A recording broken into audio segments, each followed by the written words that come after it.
Good morning, this is Oliver Botti from Fincons Group, a global system integrator quite active in the media sector.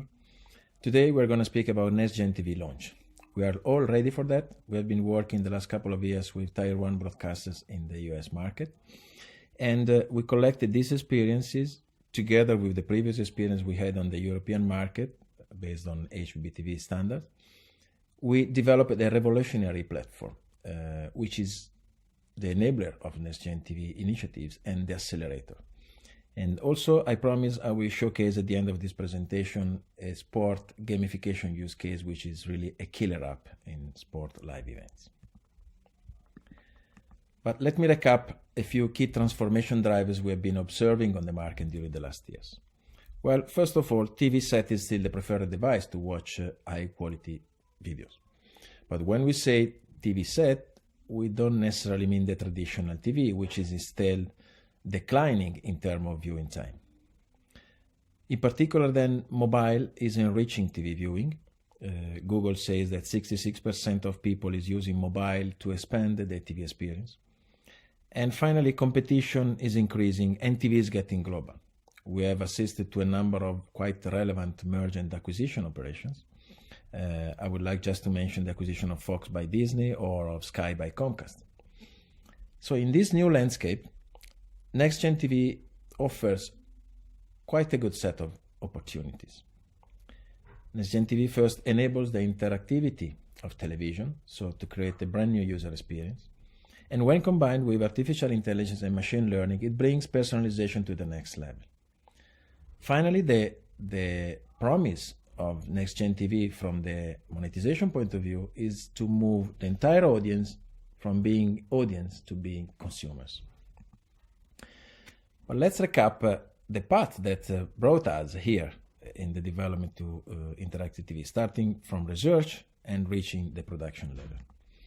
We started working since 2013 with university and research centers in pre-competitive research activities, doing technology scouting and innovative applications based on HBTV. Then we moved these activities into a more competitive research phase where we started the developing of our product. This is what we call solution engineering. And this is where also we started working with the US market, ATSC, NAB, the Phoenix consortium driven by Pearl TV. Concurrently to this competitive research and software development, we started launching real-life initiatives with European broadcasters. In particular, I would like to mention Mediaset, the first broadcasters in Italy and one of the largest media groups in Europe, for which we launched Mediaset Play, which was the first experience of hybrid TV connecting the OTT with the linear traditional TV.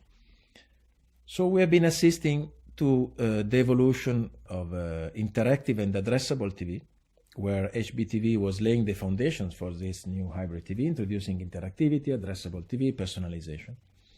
And then when we brought this concept into the US market, we found that there were here some other aspects where the US market was more mature. Let me just move my face somewhere else, okay? This market was more mature for what regards programmatic advertising, AI and machine learning augmentation, or applications like advanced emergency alerting that are not so common in Europe yet. And we come to the concept of augmented TV. So we launched a platform which is based on either HBTV and ATSC3. We launched it in Europe in November, and we presented to the US market at the CES in January this year, and it's called Smart Digital Platform. What's a Smart Digital Platform? Easy to say. It's a flexible software framework designed to enable NextGenTV solutions. We have in mind a new generation of video-based communication services through the application of online video platforms, artificial intelligence, gamification, and social enablement. And what we develop is the first platform to be compliant with HBTV2 and ATSC3. So we can develop a single platform and automatically generate the code compliant with the two standards.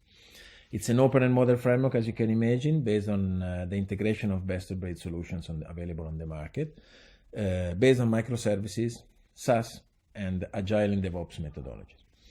But in particular, we draw our development since the beginning, guided by customer applications. In the area of smartwatching, developing a next-gen user experience. In the area of accessibility of the impaired people, user-generated content verification, user engagement, developing gamification functionalities, contents, and betting to be paired with the traditional user experience. Introducing new monetization models like interactive and targeted advertising, watch and buy e-commerce functionalities, and taking care to the evolution of the rights management, which needs which do need the introduction of IPR protection and detection in this new complex and heterogeneous environment. But let's see a bit more the SDP strategy, whose goal is to boost interactivity and engagement. It's based on a sound technical layer, where I would like to introduce you just the availability of a hybrid workflow management tool for internal and external services orchestration, to orchestrate the asset transformation being either in cloud, multi-cloud, or in on-prem. Built-in integration with the most common artificial intelligence and machine learning cloud services on the market, and resulting in a flexible solution easy to be customized according to the specific needs of our customers. The core capabilities cover OTT and hybrid TV functionalities, a complete set of back-office tools, white label clients for the most common applications, and the gamification toolset that can be coupled with any application we develop. A dedicated tool is under development for rights management, watermarking, and IP sharing in a modern way. But the most innovative aspect for me regards the app categories. So we mentioned the Broadcaster app. Broadcaster app is the launcher, is the initial app that needs to be introduced with ATSC 3. We are part of the pilot, we are working with the pilot in Perth, Phoenix pilot, and with one of the member of the consortium, we are going to launch in end of May the first Broadcaster app. But this is just the initial step. This is the app which needs to have a common interface with all the others to avoid confusing the audience with different user experiences. But then the appetite for new application is huge. We move from value-added services application like weather forecasting, breaking news, to advanced emergency alerting, where the COVID-19 showed the pressing need to have at disposal a universal advanced emergency alerting, crossing the different standards and the different countries and regions. But also reality show is going to change. We just launched, and is going to be presented here at the NAB Express, a new cooking show app for CBS This Morning Saturday segment, The Dish.